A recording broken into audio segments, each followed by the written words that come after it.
মই কোকৰাঝাৰ ছায়েন্স কলেজৰ প্ৰাক্তন অধ্যক্ষ। যোৱা ইলেকশ্যনৰ এইটো এটা ইলেকশ্যন সমালোচনা বুলি ক'ব পাৰি। আমি বিশেষকৈ BTC অঞ্চলৰ কথাই চিন্তা কৰিম।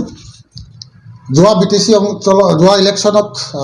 ইলেকশ্যনত হাগ্ৰামা মহিলাৰী ডাঙৰীয়াক ৰাইজে মেণ্ডেট দিলে। প্ৰমোদ বড়ো ডাঙৰীয়া ছেকেণ্ড পজিশ্যন থাকিলে BTC ইলেকশ্যনত। হয়তো এছেম্বলি ইলেকশ্যনত পৰিৱৰ্তন হ'বও পাৰে, ক'ব নোৱাৰি। কিন্তু আমাৰ ইয়াতে BJP আৰু কংগ্ৰেছ এই দুটা পাৰ্টি বড়োলেণ্ডত কোনো কাম নাই। এওঁলোকক কিয় ভোট দিব নালাগে, মই এই কথাটো মই এটা এটাকৈ ক'ব যাম। প্ৰথম কথাটো ক'ম, কংগ্ৰেছৰ হ'ল পৰিপক্ক নেতাৰ অভাৱ। তাৰোপৰি যিমান ছিষ্টেম আছে গোটেই কেন্দ্ৰীভূত কৰিছে। এইটো গান্ধী পৰিয়ালে চলাই থাকে, যি কাৰণে কংগ্ৰেছৰ আজি এই দুৰৱস্থা। তাৰোপৰি গ্ৰাছৰুট লেভেলত যিখিনি কাম কৰিব লাগে, গতিকে সেই কামখিনি তেওঁলোকে কৰিব নোৱাৰে। তাৰপিছত নিজৰ দলৰ মাজত ফেকশ্যন আৰু ডিছিডেণ্ট যিটো চলি আছে, সেইটো এটা কংগ্ৰেছৰ ক্ষতিকাৰক। তাৰপিছত কংগ্ৰেছটো আদৌ ছেকুলাৰিজম হয় না নহয় সেইটো লৈ মানুহৰ সন্দেহ। তাৰ ওপৰত দুৰ্নীতি প্ৰসংগত স্পেক্ট্ৰাম কে 2G স্কেম এইবিলাক লৈ তেওঁলোকৰ অৱস্থা কাহিল হৈ গৈছে। তাৰপিছত কংগ্ৰেছৰ আৰু এটা উইক পইণ্ট হ'ল তেওঁলোকে ষ্ট্ৰেটেজি বনাব নোৱাৰে, আৰু যি কাৰণে বাৰ বাৰ পৰাজয় হৈছে বহুতকেইটা ৰাজ্যত। গতিকে অসমত যে আহিব নে নাই সেইটো এটা ৰাইজৰ ওপৰত নিৰ্ভৰ কৰে। আৰু ছেকেণ্ড কথাটো হ'ল, মই এতিয়া BJPকো বোধহয় ৰাইজে ভোট নিদিব পাৰে, কাৰণ BJPৰ কিছুমান কাম ৰাইজে অত্যন্ত বেয়া পাইছে। কাৰণ এওঁলোকে হিন্দু মুছলিম বিভাজন কৰি থাকে, যিটো সংবিধান বিৰোধী। কাৰণ BJPটো খ্ৰীষ্টান মুছলিম ধৰ্মাৱলম্বী আৰু জনজাতিৰ ওপৰত অত্যাচাৰ কৰা এটা পাৰ্টি BJPটো। কাৰণ খ্ৰীষ্টানক বজৰং দলে যি নলবাৰীত অত্যাচাৰ কৰিছে, এই বজৰং দলটো BJPৰ অংগ। তাৰোপৰি মুছলিম মানুহবিলাকক যিবিলাক অত্যাচাৰ চলি আছে, এইটো গ্ৰহণযোগ্য নহয় কেতিয়াও। তাৰোপৰি জনজাতি মানুহক গুৰুত্ব নিদিয়ে, জনজাতিবিলাক বিভিন্ন জাগাত অত্যাচাৰ কৰে। আৰু এইখিনিত দেখা পালোঁ যে জুবিন গাৰ্গৰ ন্যায় যিটো দিম বুলি কোৱা হৈছিল, সম্পূৰ্ণৰূপে ব্যৰ্থ। জুবিন গাৰ্গৰ কামটো কৰা নাই, গতিকে ৰাইজে এইটো কি ভাবে নাজানো। তাৰোপৰি 6টা জনগোষ্ঠীক জনজাতি দিম বুলি যে ভেকভাওনা কৰা পাৰ্টি BJP, আজি এই 6 জনগোষ্ঠী গম পাই গৈছে। তাৰ ওপৰত চৰকাৰী সম্পত্তিবিলাক মালিকানাধীন কৰাৰ পাৰ্টি, আজি চৰকাৰী সম্পত্তিবিলাক চব প্ৰাইভেটাইজেশ্যন কৰিছে, আদানীক গোটাই দিছে।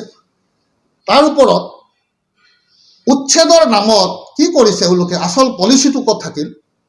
উচ্ছেদটো কৰিছে, হয়, এই উচ্ছেদৰ মাটিখিনি আছিল জনজাতিৰ মাটি।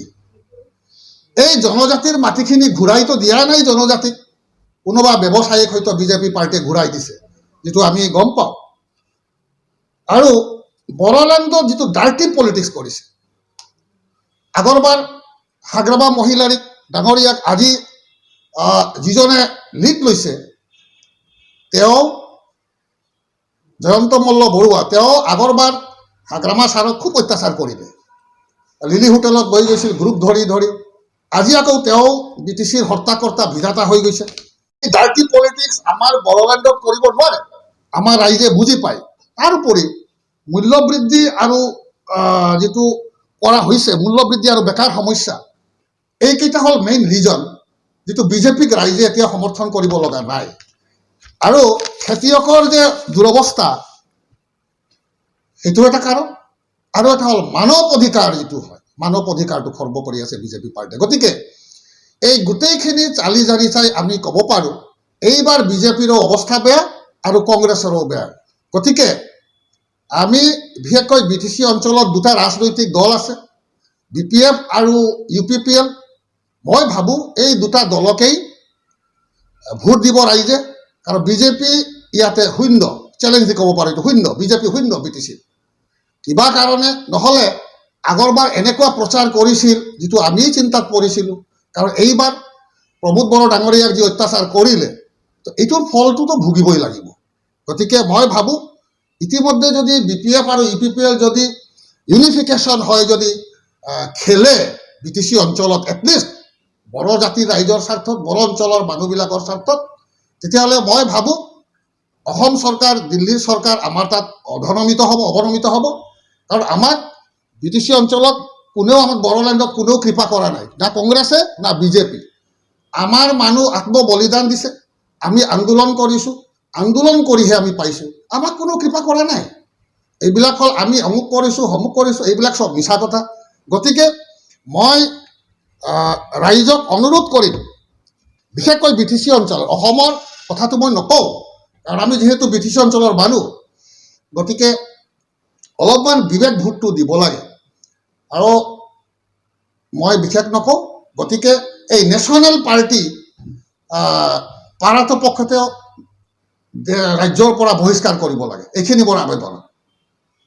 আছে খুব বাওখুংৰিত এইটো জেনাৰেল চিট গতিকে ৰাইজে কি কয় মই চিন্তা কৰি আছোঁ এতিয়া কাৰণ মই আগত প্ৰমোদ বড়ো ডাঙৰীয়াৰ নেতৃত্বত যিটো আমি DMIT কোৰ্চটো চলাইছিলোঁ ৰাইজৰ কাৰণে ৰাইজৰ মংগল কৰাটো আমাৰ মেইন ধৰ্ম আৰু